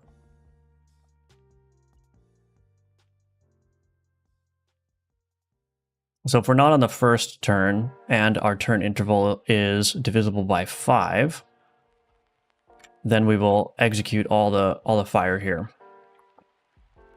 So each individual stack of fire will last 20 turns, which means that it will burst 4 times over that. So we'll see. Just got off of a 2-hour meeting. Uh-oh. That's not good. That's not good.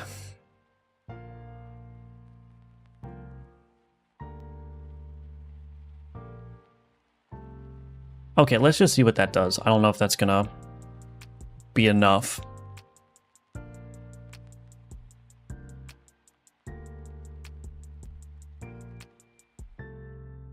So put this guy on here. Let's just see how this looks.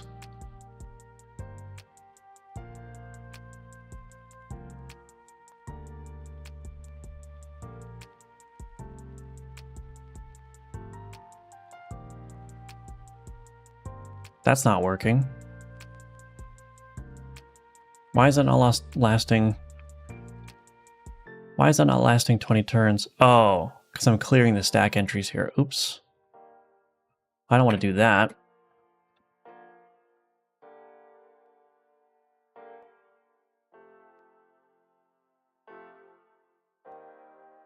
Okay, let's try it again. That was not working the way that I wanted it to.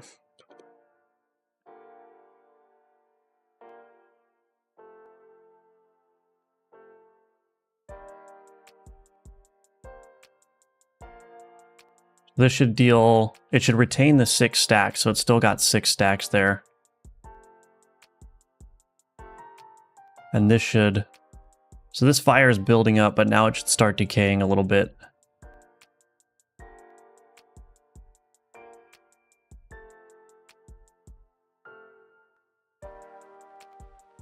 Actually, maybe that will work.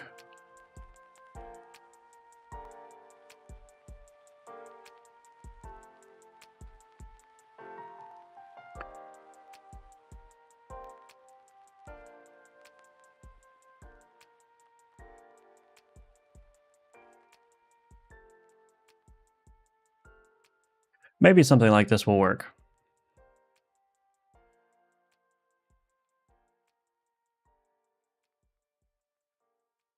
Since each application of fire lasts 20 turns, you can kind of build up a lot of fire, but it does take a little while to ramp up.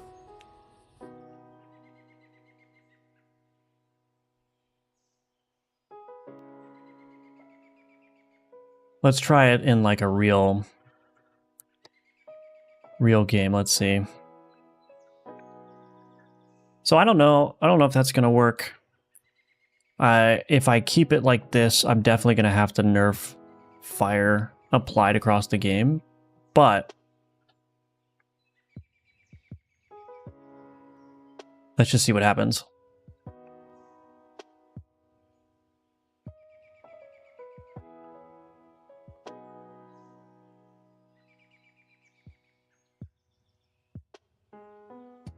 Is it not dealing damage? What the heck? Why is it not dealing damage? Oh, that's not good. What? It's not even applying the damage. Uh-oh. I probably broke something.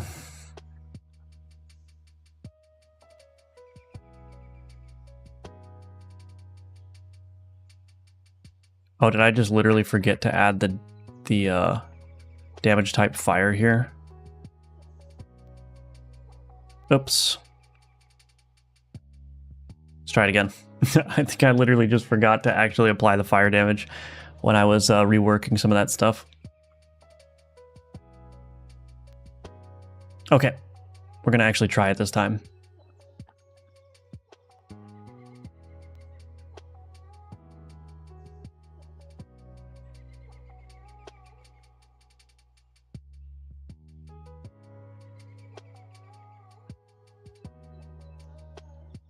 Okay, let's see.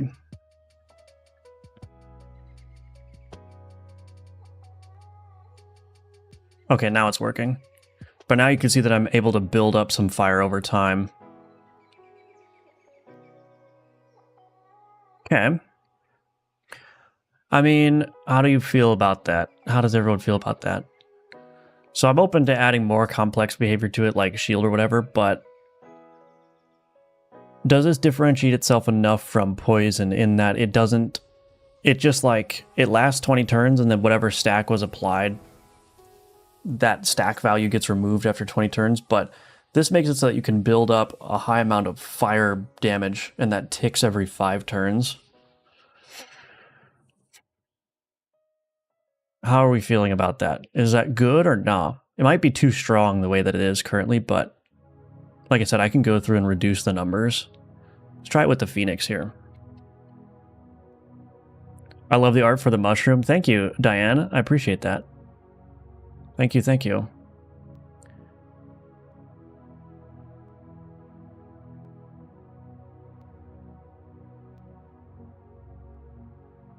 I mean, how do we feel about that fire? Any thoughts? So it does allow you to build it up a lot more, and it sticks around a lot longer, and it just does consistent damage.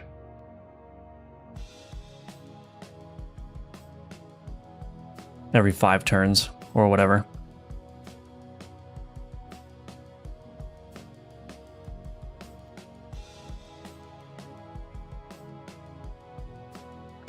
There's like no combats over here.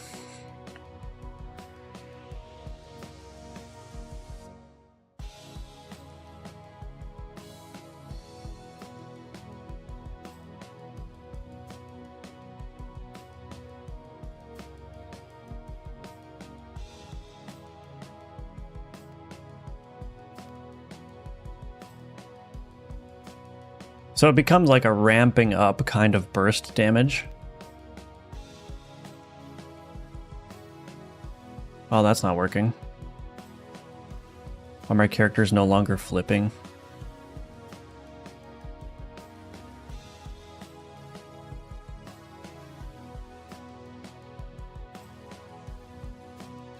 Oh, no, it is. Interesting.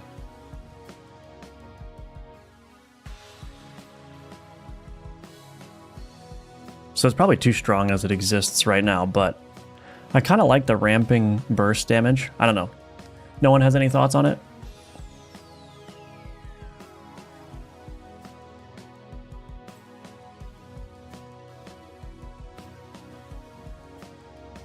I think it could be good with the other types are brought back to match it.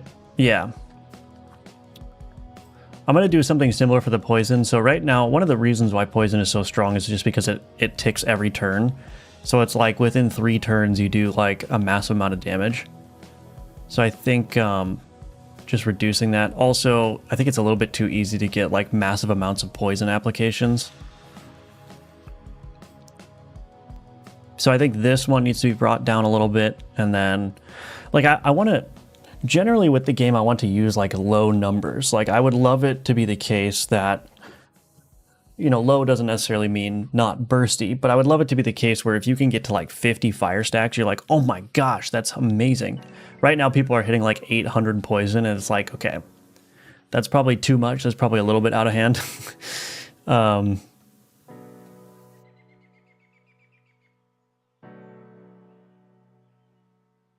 So I think I just need to rein in some of the burstiness, but I still want it to be fun, like to get, you know, a couple dozen stacks of your favorite status on something, you know.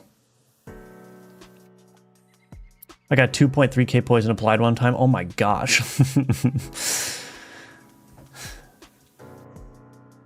Like, I guess ideally, in an ideal world, getting something like 100 poison stacks would be something that you can only do like every once in a while.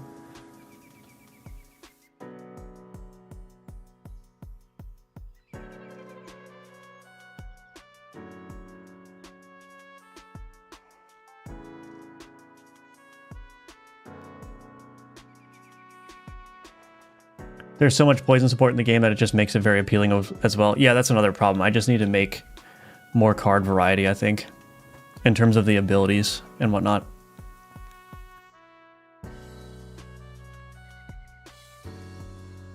I think I like that though. I like the fire because it's like a ramping up of damage that takes, you know, several card executions to get to like where its like plateau is going to be before the fire stacks start falling off. And so you're not dealing a lot of damage immediately. And it's going to take a couple of cycles to get your fire damage up to max. And then of course, because it's only executing every 5 turns instead of every turn, that gives the enemy opportunities to apply shields or healing, which may blunt the damage a little bit. I wonder if I could beat this boss with just this one fire card. Let's see. Oh, probably not. Okay, well, anyway, so I don't know. I think I'm okay with, let me just do this. Fire rework. Create this on a separate branch. I think I'm okay with that. I think what I probably want to do is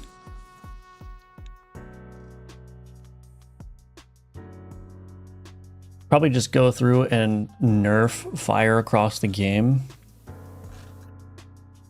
to bring this a little bit more in line. But yeah, now test how crazy it gets with the imp. Oh yeah, the imp. What does the imp do again? How much fire is it? Projects 5 fire. Yeah, I mean, it's definitely going to be a little bit different. But anyway, I think that's okay. So initial fire rework. I just need to do a pass on all the fire abilities in the game now and probably just reduce their numbers a little bit. But there's interesting artifact opportunities here too, like being able to increase the duration of fire so you can ramp it up even more. So we'll see. We'll get it working. We'll get it working. Let's see.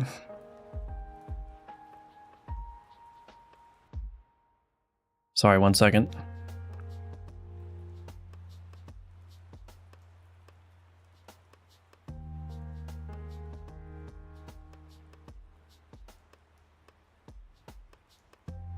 So yeah, we'll play around with this, and maybe I'll also do like poison nerf and stuff. Maybe I should just rename this branch to like status rework. That might be a fun thing to do, but you know what? I might start another stream in a couple hours here. I'm gonna go take a break for lunch, but when I come back, maybe we'll just do a bunch of like balancing work on the game. We'll just try to bring everything down bring everything more in line, more reasonable, and we'll see how that goes. But like I said, I'm going to take a break for lunch right now, so keep an eye on the Discord if you want to know when I go live next. The Alchemortis playtest is also still available. It'll be available until Friday, so if you haven't played it yet and you'd like to play it, go ahead and click the request access button from the Steam page. Send me your feedback in the Discord. I appreciate any and all feedback, even if you just pop in there to say, hey, the game is fun, or hey, I had a problem with this system, or whatever. That's definitely helpful. We're getting there. The game is getting there. It's just there's a lot to do still. But like I said, I'm not going to drop the ball on this one. I'm going to try very hard not to drop the ball. I think it has a lot of potential, and I think that it's fun even if in its current unbalanced and wonky state right now. But if I can get all the wonkiness ironed out and the balance feeling really good, yeah, it's going to be good. It's going to be good, but lots more work to do. Anyway, thanks everyone for watching. Thank you for being here. I appreciate chatting with all of you. And like I said, I'll probably be streaming here in a little bit, maybe 1 to 2 hours after this stream ends. So keep an eye out for that, and I will see you soon. Okay, bye-bye for now.